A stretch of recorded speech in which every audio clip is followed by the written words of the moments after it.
There is a sound we have all strained to hear, a specific frequency of silence that speaks louder than any applause. It is the silence of being forgotten. Not the dramatic, vengeful silence of excommunication, but the softer, more final kind. The silence of your name no longer being mentioned, your absence no longer being noted, your existence in the minds of others fading from a vivid portrait to a faint watermark, and then to nothing at all. We spend our lives, consciously or not, in a frantic race against this silence. We build monuments of career, chisel legacies from family, scribble our thoughts onto the digital void, all in a desperate bid to whisper, "I was here," into an indifferent wind. But the unspoken rules about being forgotten are not about how to avoid it. They are about the profound and unsettling truth that being forgotten is not a malfunction of the universe, it is its default setting. And within that truth lies a liberation so terrifying, most of us spend our entire lives looking away from it. Consider the room you are in, the objects on your desk, the books on your shelf, the photographs on the wall. Each one was placed there by a conscious act, a decision made by you to assert a certain order, to fulfill a certain function, to trigger a certain memory. Now imagine leaving this room, not for a day, but for a decade. Picture the slow, patient work of dust, the subtle fading of colors by sunlight that comes and goes without permission, the inevitable creep of entropy where papers curl, wood warps, and metals tarnish. No one comes to clean, no one comes to adjust, no one remembers the original intention behind the placement of that particular figurine. The room becomes a museum without a curator, a story without a narrator. It is not being destroyed, it is being returned. Returned to a state of pure matter, indifferent to its former arrangement. This is the first unspoken rule. Forgetting is not an act of malice, it is a law of physics. We are arranged matter, temporary patterns in the chaos. The chaos always reasserts itself. Our social identities, our reputations, our relationships, they are just more complex versions of that room. They require constant, conscious maintenance. The moment that maintenance stops, the process of being forgotten begins. It is not personal, it is planetary. We often mistake being needed for being remembered. This is a critical error. Need is transactional. It is anchored in the present utility of a person. You are needed at your job for your output, by your friend for their comfort, by your family for their structure. But need has a voracious appetite and a short memory. The moment the transaction changes, the moment your output declines, your comfort becomes complicated, your structure grows restrictive, the need evaporates. And what is left, where that need once lived, is often a hollow space that quickly fills with the dust of indifference. Being remembered, in any meaningful sense, exists outside the economy of need.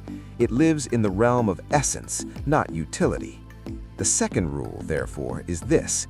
If you anchor your sense of significance solely in being needed, you are building your home on a tide line.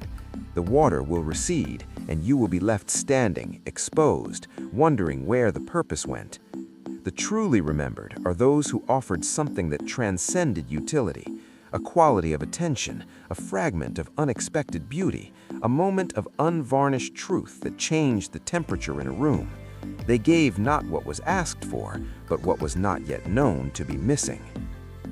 Think of your own memory, not the curated gallery of achievements and holidays, but the deep storage, the faces of classmates whose names you can no longer recall, the plots of books that moved you deeply, now just a vague emotional impression, the specific sound of a loved one's laughter, which you swore you would never forget, but which has now become a generic concept of laughter, not their unique signature.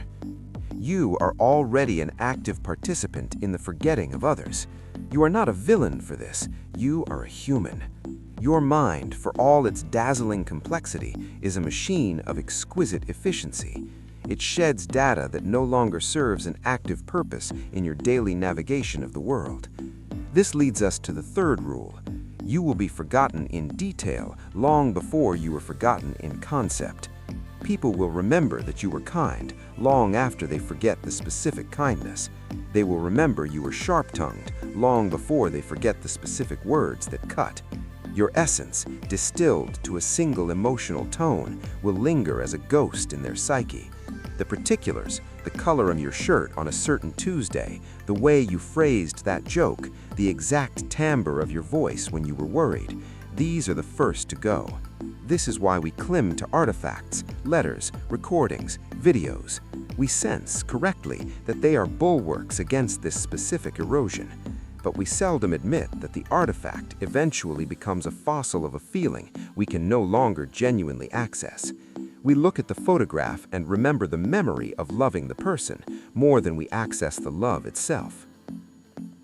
There is a particular agony reserved for the fear of being forgotten by those we are forced to leave behind. Parents fear the fading of their memory in the minds of their children. The dying often speak less of death itself and more of the worry that they will become a blur, a footnote in the family history. This fear stems from a misunderstanding of love's timeline. We assume love is a permanent engraving, but love is not a carving in stone. It is a river. Its form changes as it moves through the landscape of a lifetime. The love a child has for a living parent is a certain shape, dependent, immediate, often fraught with daily friction. The love for a departed parent is a different shape entirely. It becomes broader, softer, more symbolic. It is less about the specific person and more about their absence as a defining feature of the inner world. This is the fourth rule. Being remembered by those who love you is not about the preservation of your exact likeness. It is about the persistence of your echo in the architecture of their self. You are forgotten as a separate, independent entity. You are absorbed. Your words become their inner voice. Your habits become their traditions. Your failures become their cautions. Your love becomes their foundation. This is a deeper, more organic form of memory than perfect recall. It is a cellular memory. You are not remembered. You are metabolized. But what of the world beyond the intimate circle? Here, the rules grow starker. We live in an era that promises the opposite of forgetting: digital immortality, a permanent record, your thoughts fossilized in social media posts, your image preserved in cloud storage, your preferences algorithmically cataloged.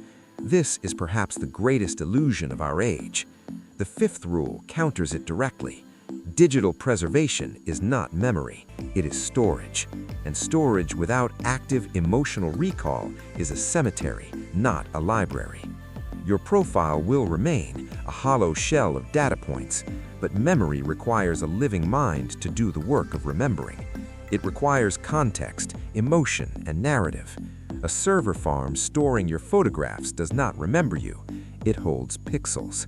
The terrifying truth of the digital age is not that we will be forgotten, but that our empty shells will remain, cluttering the landscape, creating the eerie illusion of presence while the essence is utterly gone. We will become ghosts in the machine, haunting no one, just endlessly, meaninglessly persisting. This is a new kind of forgetting masked as permanence. It is more desolate, in a way, than simple oblivion.